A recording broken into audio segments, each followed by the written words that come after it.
Okay students, आपका हमारे इस YouTube चैनल पर हार्दिक स्वागत है। और आज हम एक नए टॉपिक को लेके आए हैं, आपके सामने प्रस्तुत करेंगे।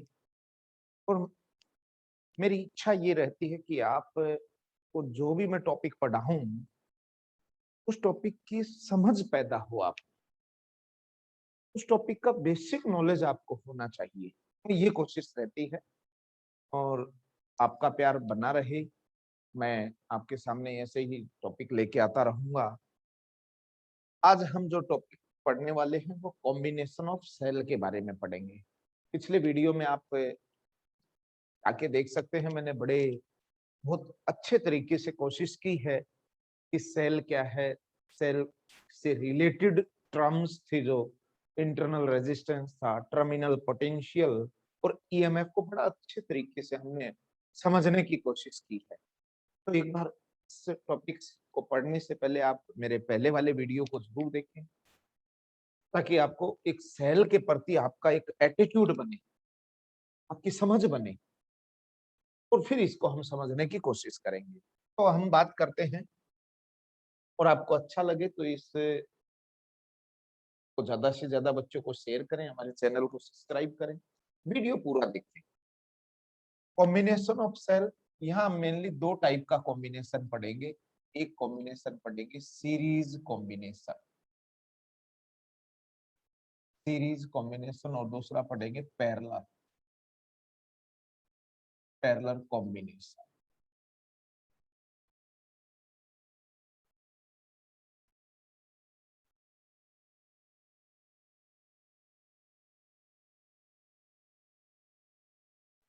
सीरीज कॉम्बिनेशन हम एक एक की चर्चा करने वाले। आज का जो हमारा फर्स्ट टॉपिक रहेगा वो है सीरीज कॉम्बिनेशन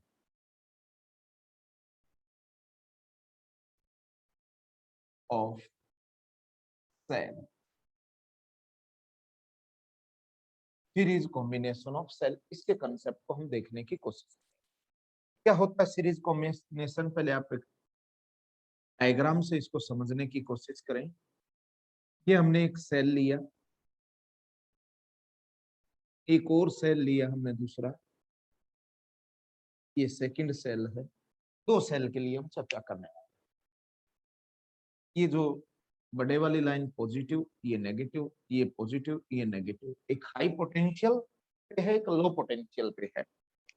इसका जो ईएमएफ है वो E1 है, और इसका ईएमएफ है वो E2। इसका इंटरनल रेजिस्टेंस अगर आप चाहें तो यहाँ भी बना सकते हैं, ऐसे भी आपकी रिप्रेजेंटेशन हो सकती है कि ऐसे सेल बनाया हमने, इसके साथ में ऐसे लगा दो कि ये इंटरनल रेजिस्टेंस को रिप्रेजेंट करेगा। इस सेल के लिए जो इंटरनल रेजिस्टेंस है वो R1 है, और इस सेल का इंटरनल रेजिस्टेंस R2 है। इन दोनों को हमने इस कॉम्बिनेशन में कनेक्ट किया है। किससे कनेक्ट किया इसको? एक्सटर्नल सर्किट्स में हमने एक रेजिस्टेंस लिया, एक्सटर्नल रेजिस्टेंस, लोड रेजिस्टेंस भी बोल सकते हो आप इसको। इसमें इसको कनेक्ट किया। ये कैपिटल R है, एक्सटर्नल रेजिस्टेंस है। तो आप देखेंगे करंट इसमें इस तरीके से फ्लो करेगा, करंट I। ये आपका सर्किट डायग्राम है कॉम्बिनेशन ऑफ सेल का। तो इनकी वोल्टेज जो होंगी वो भी डिफरेंट हो जाएंगी, V1, और यहाँ है वोल्टेज वो V2।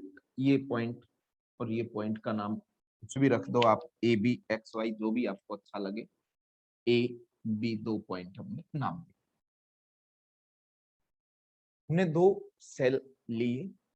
There are two cell having EMF E1 and E2. Their internal resistance small r1 and small r2. They are connected as shown in diagram in series combination with external resistance capital R. Potential, terminal potential, V stand for terminal potential. Terminal potential for first cell is V1 and terminal potential for second cell is V2. In this combination, current is same for all cell in this combination, but voltage is different. So we write here, the language is, let us take let us take two cell of EMF E1 and E2, comma, their internal resistance, their internal resistance, internal resistance, small r1 and small r2, small r1 and small r2 are connected in series combination, in series combination, in series combination with external resistance capital R, as shown in diagram, as shown in diagram. हम जानते हैं, we know that current is same, so current I same for all. Then V1 and V2, V1 and V2 be the terminal potential of this of E1 and E2 cell. We give the name of X and Y cell. If you think that this is X cell, this is Y cell, we write here X1 and X2 cell. We know that the basic formula related to terms internal resistance, terminal potential and EMF of cell is, the basic formula is E is equal to V plus IR. This is the basic formula. This is basic formula. Rearrange here, you understand that there are two phenomena, two terms, either current or either voltage. We write in this combination of cell all equation right into the two form, either in current, either in terminal potential. Here current is same, then we find out the terminal potential and find out total terminal potential. In this way we can solve. On we rearrange this, V is equal to I E minus I R. We can write in this way. So terminal potential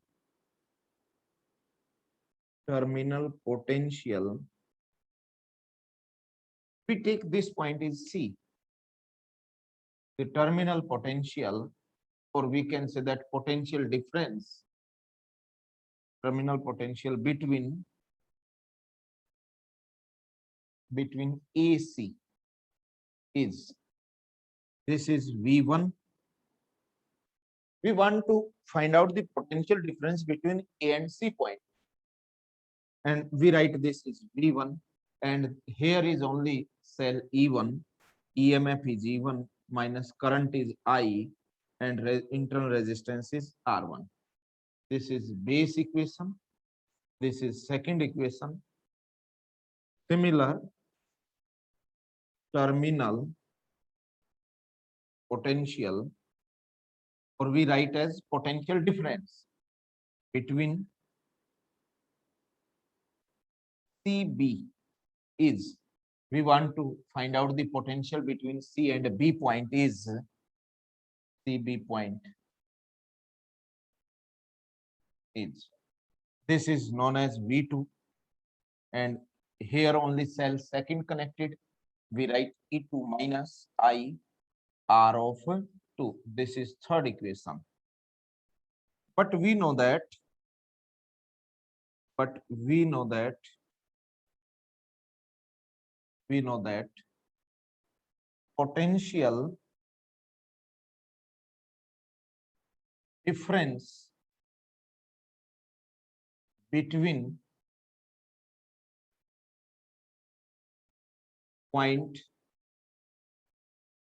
AB is potential difference point AB is VAB is equal to V1 plus V2. Potential is scalar quantity and it is equal to the sum of both these.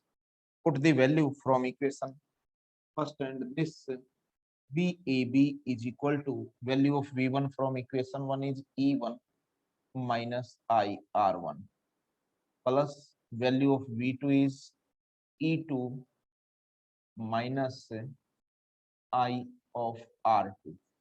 Rearrange VAB is equal to we write E1 in the same pair, and this is E1, this is also E1, E1 plus E2. And here is minus IR1 and here is also minus IR1. I we can take the common, negative I common, and this is R1 plus R2. But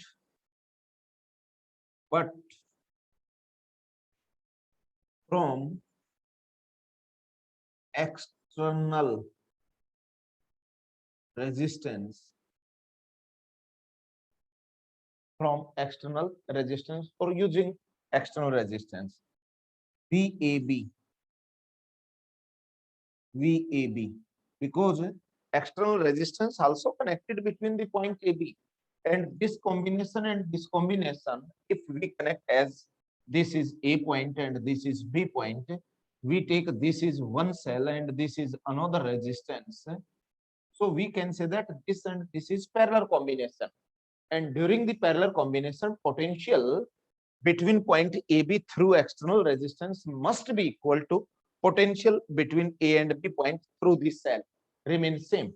So VAB also write as current I into resistance capital R.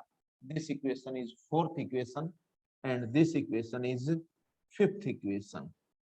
And compare equation fourth and fifth, we can easily find out the comparing these equation. Here I will write compare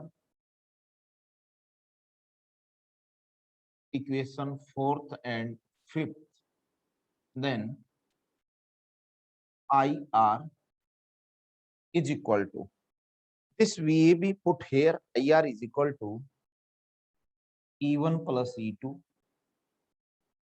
minus of I into R1 plus R2.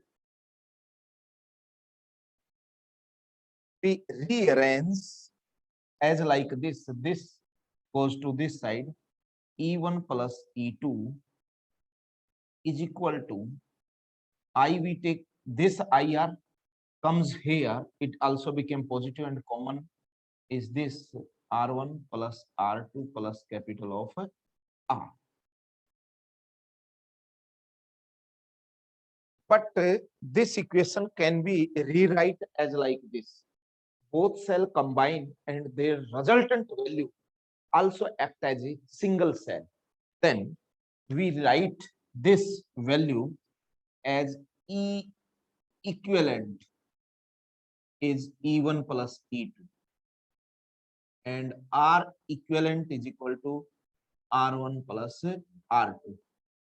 We can write as like this because this is the combination of EMF of two cells and the resultant value we write as E equivalent, and this is R1 and R2 be the two internal resistance, sum of two internal resistance, and their final value mean after addition this is the total internal resistance, and we write as E equivalent. And finally, after putting this value, we get EQ is equal to I into REQ plus capital of R.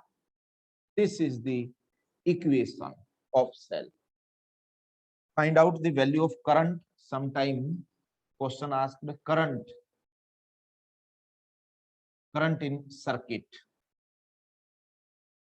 Then I is equal to, find out the value of current. I is equal to, here I is equal to, this goes to here, E equivalent upon R plus R EQ equivalent.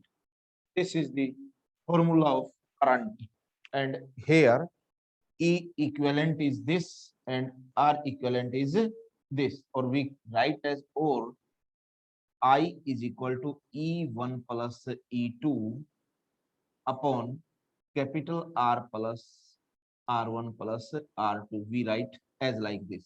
In numerical, we put this formula, and in numerical, what will be the concept to solve this question? Given that, suppose first cell, this first cell have the EMF 2 volt and this cell have the volt 3 volt, and its internal resistance is 1 ohm and internal resistance is also 1 ohm. Find out the value of current in this circuit if external resistance is 10 ohm. This question is given into the exam. For consideration, value may be varies, then value of current can be find out with the help of this formula. Mean here E equivalent mean linear sum of their EMF. EMF is 2 and 3, 2 plus 3 upon, in downward, capital R, value of capital R is 10 plus R equivalent is R1 plus R2. We directly sum these two value 1 plus 1, and final answer is 5 upon 12. We divide this and get the answer. In this way, we can solve the numerical related to this. There are some important things we discuss here, as like you understand how we can find out the value of current in this circuit.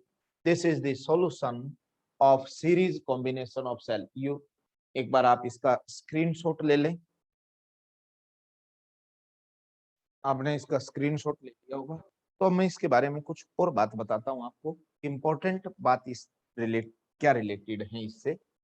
मैं यहां से इसको साफ कर देता हूं और आप देखना कि इसके बारे में हम क्या दो तीन अच्छी बातें पढ़ने वाले हैं.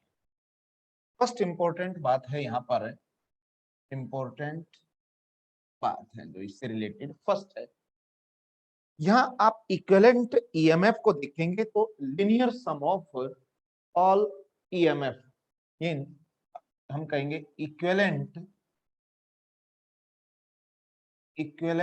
EMF of cell be equal to sum of EMF of individual cell connected in combination.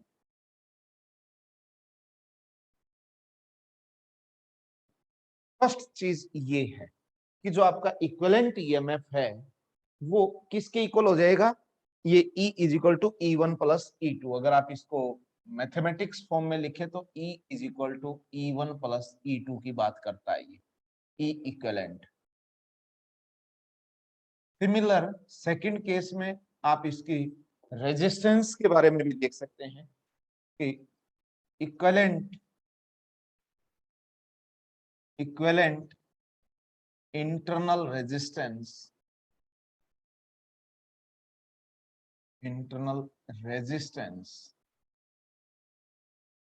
be equal to sum of internal resistance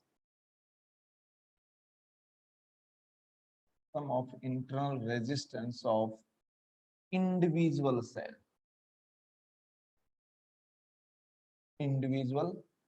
cell in combination. इसका मीनिंग हुआ कि R जो है हमारा इक्विवेलेंट वो R1 प्लस R2 के equal होगा। ये दो इंपॉर्टेंट बात है। एक मैं वैसे बोल के बता देता हूं आपको, यहीं लिख देता हूं इंपॉर्टेंट थिंग्स के बारे में, इसको विशेष कर ध्यान दें, मैं डबल स्टार लगाता हूं इसको, कई बार ये चीज आपको कंफ्यूज कर सकती है। If cell be connected if cell be connected as inverted, mean negative terminal of first connect to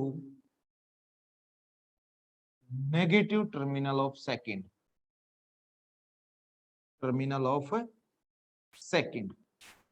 mean यहां आप देख पाएंगे कि फर्स्ट का जो पॉजिटिव टर्मिनल है वो डायरेक्ट इससे कनेक्ट है, फर्स्ट का नेगेटिव टर्मिनल सेकंड के पॉजिटिव टर्मिनल से। यहाँ जो हम कॉम्बिनेशन की बात करेंगे, मैं डायग्राम बना के दिखा देता हूँ कि कैसे कहता है ये। एक सेल तो ये है आपका, ये पॉजिटिव है, ये नेगेटिव है। दूसरा सेल आपका ऐसे उल्टा कनेक्ट हो जाए, रिवर्स में कनेक्ट हो जाए ए और बी के बीच में, और इसका ईएमएफ E1 है और इसका ईएमएफ E2 है, इसका रेजिस्टेंस R2 और इसका रेजिस्टेंस R1 है। अगर ऐसी कंडीशन हो जाए कि वो दोनों सेल अपोजिट रिवर्स लगे हों, तो ये इंपॉर्टेंट है, ई जो इक्विवेलेंट है वो E1 माइनस E2 होगा, जबकि R इक्विवेलेंट है वो R1 प्लस R2 के बराबर रहेगा। यानी जैसे ही ऐसी कंडीशन आती है कि सेल कोई अपोजिट लग गया, तो आपको उसके ईएमएफ को नेगेटिव में रखना है, क्योंकि पोटेंशियल स्केलर क्वांटिटी है, पॉजिटिव होगी तो पॉजिटिव और नेगेटिव होगी तो नेगेटिव। लेकिन रेजिस्टेंस आप नेगेटिव नहीं करेंगे, रेजिस्टेंस हमेशा ऐड होगा, क्योंकि चाहे आप करंट को किसी भी डायरेक्शन में मोमेंट कराएं, चाहे ए टर्मिनल से बी टर्मिनल पे जाए, चाहे बी टर्मिनल से ए टर्मिनल पे जाए, तो ऑब्स्टेकल है, रिस्ट्रिक्शन है, वो सेम रहेगी। रिस्ट्रिक्शन में कोई दबाव नहीं आने वाला है, कोई कमी नहीं आने वाली है। इसलिए आप ध्यान रखें कि इक्विवेलेंट रेजिस्टेंस हमेशा ऐड होगा, लेकिन ईएमएफ जो इक्विवेलेंट है वो चेंज हो सकता है।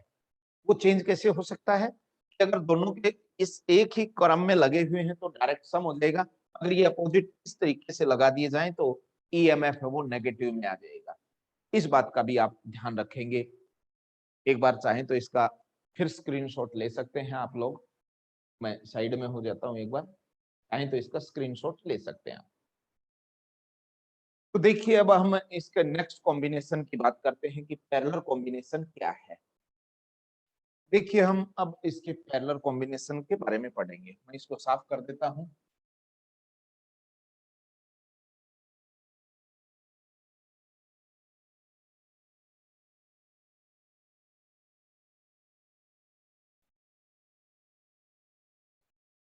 अब क्या है कि हमारे जो दो सेल हैं वो आपके किस कॉम्बिनेशन में लगे हुए हैं, वो आपके पैरेलल कॉम्बिनेशन में कनेक्ट हैं। और पैरेलल कॉम्बिनेशन में कनेक्ट है तो क्या इफेक्ट आएगा वो हम यहाँ चर्चा करने की कोशिश करेंगे। तो पहले तो हम टॉपिक डाल देते हैं parallel combination, parallel combination of cell.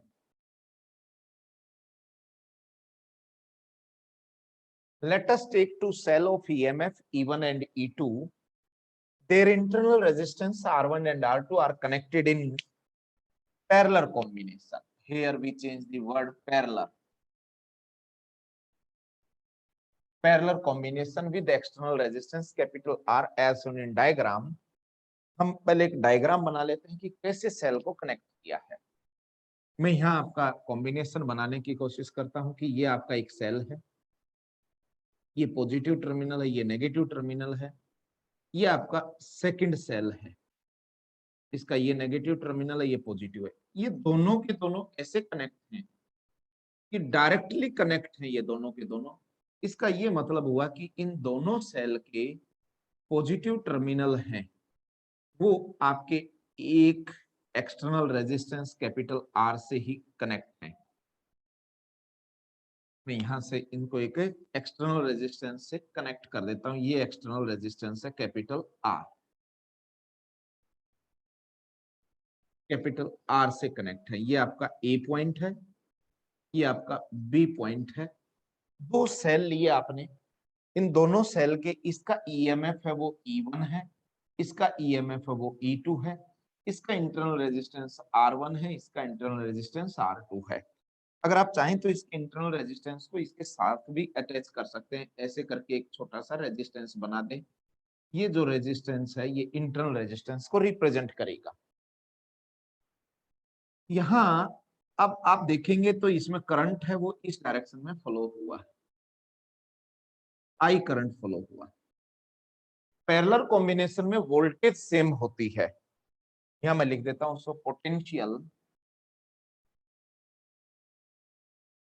V is same for all. For all का मतलब है जितने भी सेल आपके कनेक्ट हैं। देखिए पैरेलल कॉम्बिनेशन का डायग्राम को समझने की कोशिश करें। Here, first you mean positive terminal of all cell directly connect to terminal A or connect to the first terminal of external resistance capital R. And negative plate or negative terminal of all cell connected to the second terminal of external resistance directly as shown in diagram. In this way, potential is here, potential difference है जो इसके लिए terminal voltage है वो V1 है और इसके लिए टर्मिनल वोल्टेज V2 है। लेकिन यहाँ आप देख पाएंगे कि वोल्टेज तो सेम रहती है। वोल्टेज तो इसमें केस में क्या रहेगी, दोनों के लिए सेम, क्योंकि कॉम्बिनेशन कौन सा है, ये पैरेलल कॉम्बिनेशन है। तो इसके लिए जो आप करंट की वैल्यू निकालेंगे पहले वाले में वो अलग हो जाएगी, दूसरे वाले में अलग हो जाएगी। यहाँ आपका वेरी कौन करेगा, करंट। इसमें जो करंट है वो I1 है, इसमें करंट है वो I2 है। दोनों सेल में करंट इस तरीके से जाएगा। अब देखिए हम कैसे सोल्व करेंगे इसको। Terminal potential of E1 and E2, इसको मैं यहां से हटा देता हूं, ऐसे कर लेता हूं मैं। Then I1 I2 be the current passing through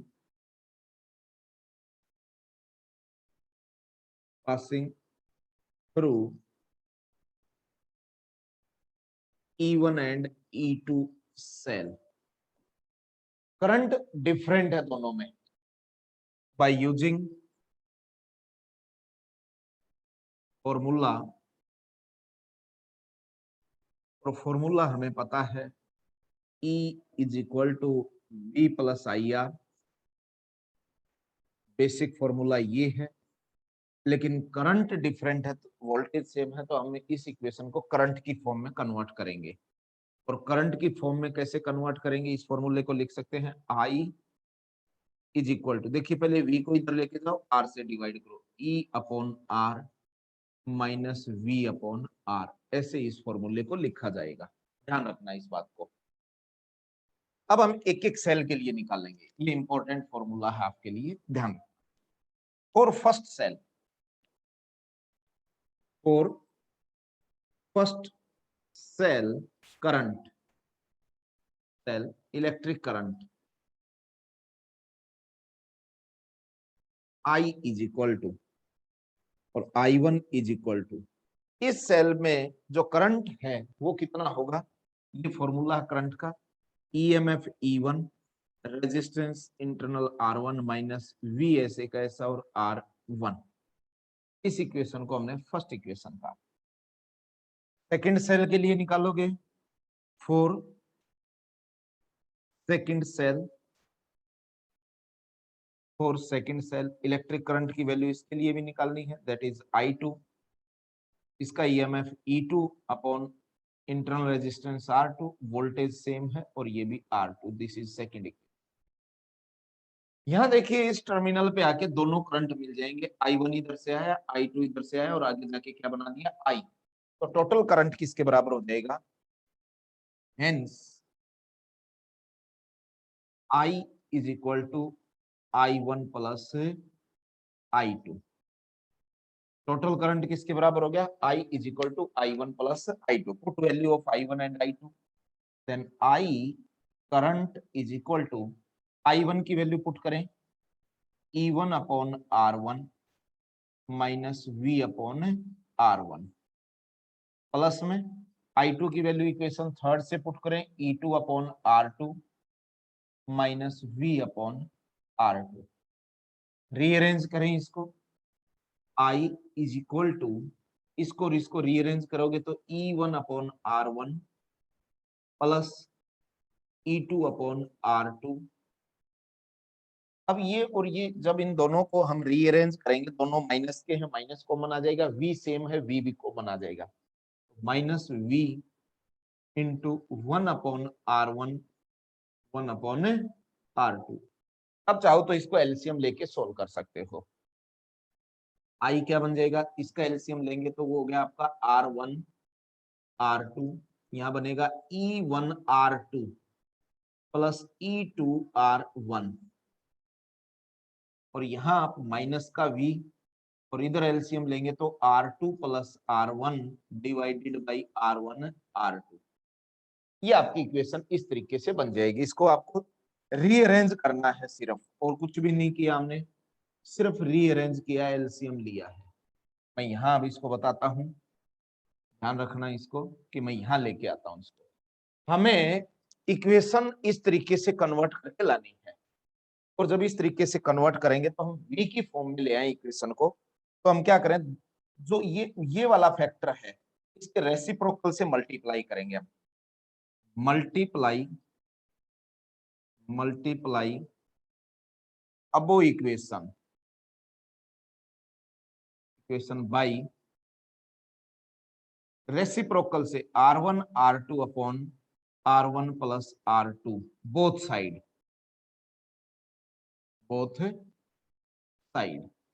ऐसा लग रहा होगा कि हम बहुत ऐसा मल्टीप्लाई क्यों कर रहे हैं, हम चाह रहे हैं कि v जो सेम है वो एक साइड में फ्री हो जाए। तो इससे मल्टीप्लाई, इसकी मल्टीप्लाई करो तो क्या बन जाएगा, ये R1 R2 upon R1 plus R2 into I is equal to, इससे मल्टीप्लाई करके देखो क्या बनेगा, E1 R2 plus E2 R1 divided by, ये तो ये ऐसे कैसा लिखना R1 R2, मल्टीप्लाई करना किससे, R1 R2 upon R1 plus R2 से, माइनस ये V हो जाएगा क्योंकि रेसिप्रोकल है इसका, कैंसिल हो जाएगा। यहाँ देखिए जो चीज कैंसिल होती है उसको हम कैंसिल कर देंगे, ये इससे कैंसिल हो जाएगा। तो फाइनल आपका जो आंसर बनेगा वो क्या बनेगा, मैं यहाँ ब्लू पेन से लिखता हूँ इसको, R1 R2 upon R1 plus R2 into I is equal to E1 R2 plus E2 R1 upon R1 plus R2 minus V। अब V को आप इस साइड ले आए और I को उधर लेकर चले जाएं तो क्या बन जाएगा, ये इसी का रीअरेंज किया हमने, V is equal to E1 R2 plus E2 R1 upon R1 plus R2 minus का, ये इधर जाएगा माइनस का I R1 R2 upon R1 plus R2। ये आपकी फाइनल इक्वेशन होगी। अब इस इक्वेशन से आपको रीअरेंज क्या करना है,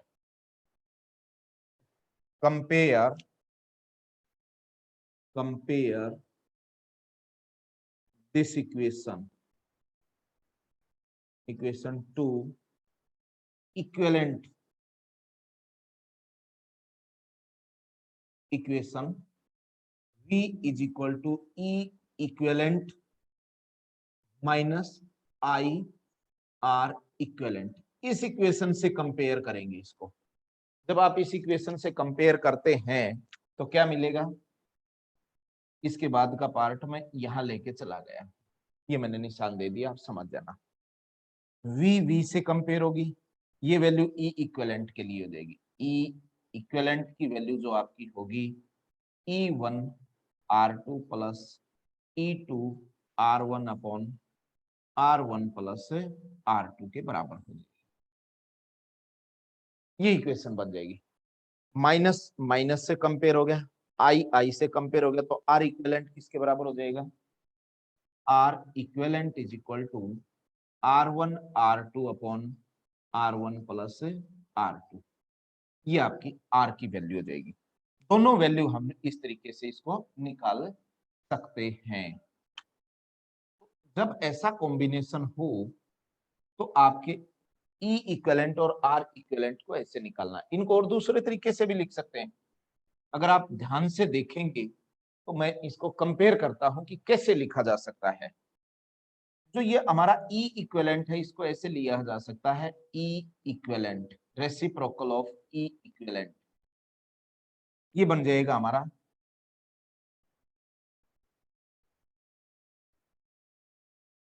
R equivalent 1 upon R equivalent is equal to,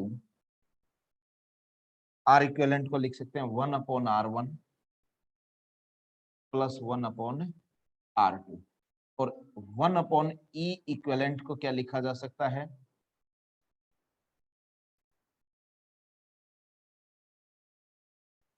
इसको हम ऐसे लिख सकते हैं, एक बार इसका स्क्रीनशॉट लें आप, मैं लिख के बताता हूं आपको। ले लिया होगा स्क्रीनशॉट आपने। तो इसको हम क्या लिख सकते हैं इक्विवेलेंट को? अगर इसको आप शॉर्ट फॉर्म में लिखें तो E equivalent upon R equivalent is equal to E1 upon R1 E2 upon R3। इस फॉर्म में लिख सकते हैं इसको। आपको मान लीजिए 3 सेल दे रखे हो, तो यहाँ तो आपको कंफ्यूजन हो रहा होगा, तो यहाँ 3 सेल है तो E3 अपॉन R3 आ जाएगा। 4 सेल दे रखे हो तो E4 अपॉन R4 आ जाएगा। तो ये याद कर लो या ये याद कर लो। यहाँ आप क्या पाएंगे कि ये जो आपका अब करंट की वैल्यू निकालनी हो, इलेक्ट्रिक करंट, इलेक्ट्रिक करंट। और इसी इक्वेशन को एक तरीका और देखें, तो ये आपकी इक्वेशन है, इस इक्वेशन को कोई नाम दे दो। हमने कितनी इक्वेशन ले ली? 2। इस इक्वेशन का नाम रख दिया हमने 3 इक्वेशन। V किसके इक्वल है? आई आर के, क्योंकि यहां से करंट गया आई और इसमें आर है।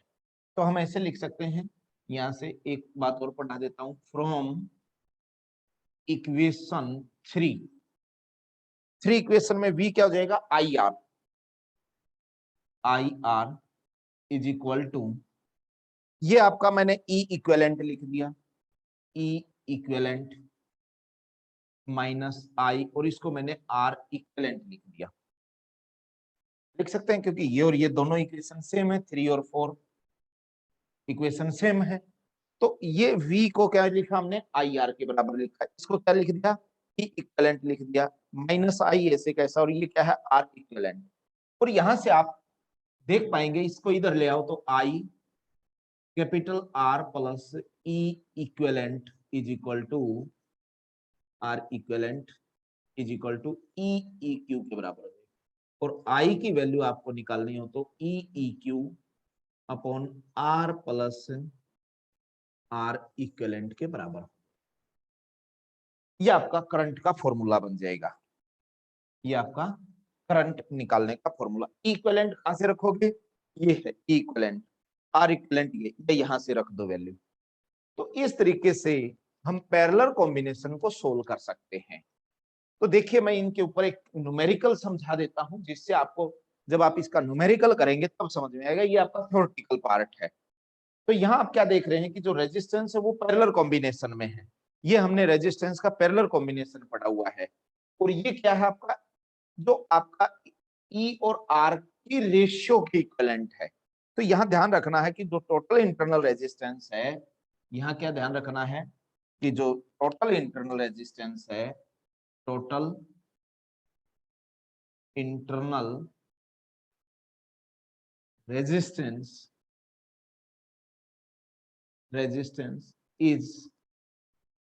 is equivalent, total internal resistance is the sum of reciprocal of, या आप सिंपल याद रख सकते हैं हम रेजिस्टेंस के टॉपिक में कि जो इक्विवेलेंट रेजिस्टेंस है इसका reciprocal of R equivalent is equal to sum of reciprocal of individual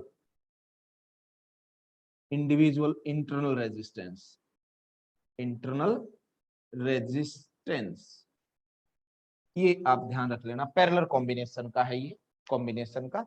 आप इसका स्क्रीनशॉट ले, मैं एक आपको इसका न्यूमेरिकल समझा देता हूँ, फिर आपको ये क्लियर हो जाएगा टॉपिक की इसका न्यूमेरिकल कैसे हम हल करेंगे। देखिए स्टूडेंट्स, हम कुछ दो न्यूमेरिकल देखते हैं इस टॉपिक से रिलेटेड।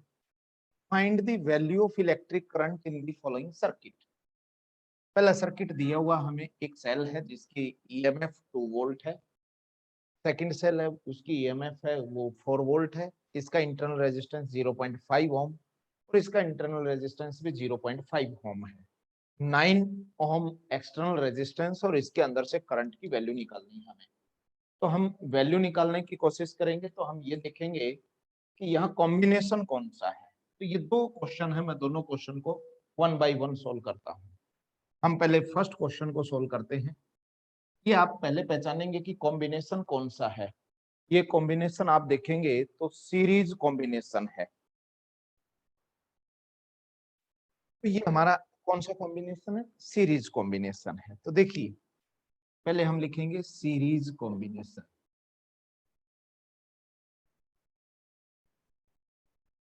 सीरीज कॉम्बिनेशन के लिए ई इक्विवेलेंट की वैल्यू निकालो, क्योंकि फॉर्मूला क्या है हमारा, दोनों के लिए फॉर्मूला सेम है। इलेक्ट्रिक करंट का जो फॉर्मूला है मैं यहां लिख देता हूं, formula I is equal to E equivalent upon capital R plus R equivalent. ये आपका फॉर्मूला रहेगा। हमें ई इक्विवेलेंट फाइंड आउट करना है। पहले ई इक्विवेलेंट फाइंड आउट कैसे करेंगे? सीरीज कॉम्बिनेशन में E1 प्लस E2 था, E1 की वैल्यू 2, E2 4, तो 6 वोल्ट हो जाएगा। R इक्विवेलेंट किसके बराबर है हमारा? R1 प्लस R2, 0.5 प्लस 0.5, ये हो गया आपका 1 ओम। अब इस फॉर्मूले में वैल्यू रख के करंट निकाल सकते हैं। E इक्विवेलेंट की वैल्यू होगी 6, R कैपिटल 9 प्लस 1, कितना हो जाएगा? 6/10, काट दो इसको, 3/5, यानी 3/5 को भाग देंगे तो 0.6 एम्पियर आपका आंसर हो जाएगा। सेकंड क्वेश्चन देखिए। सेकंड क्वेश्चन में आप जैसे ही इसको देखेंगे तो आपको पता लगेगा ये पैरेलल कॉम्बिनेशन है, पैरेलल कॉम्बिनेशन। फॉर्मूला सेम रहेगा, फॉर्मूला है I is equal to E equivalent upon R plus R equivalent. Formula यही रहेगा।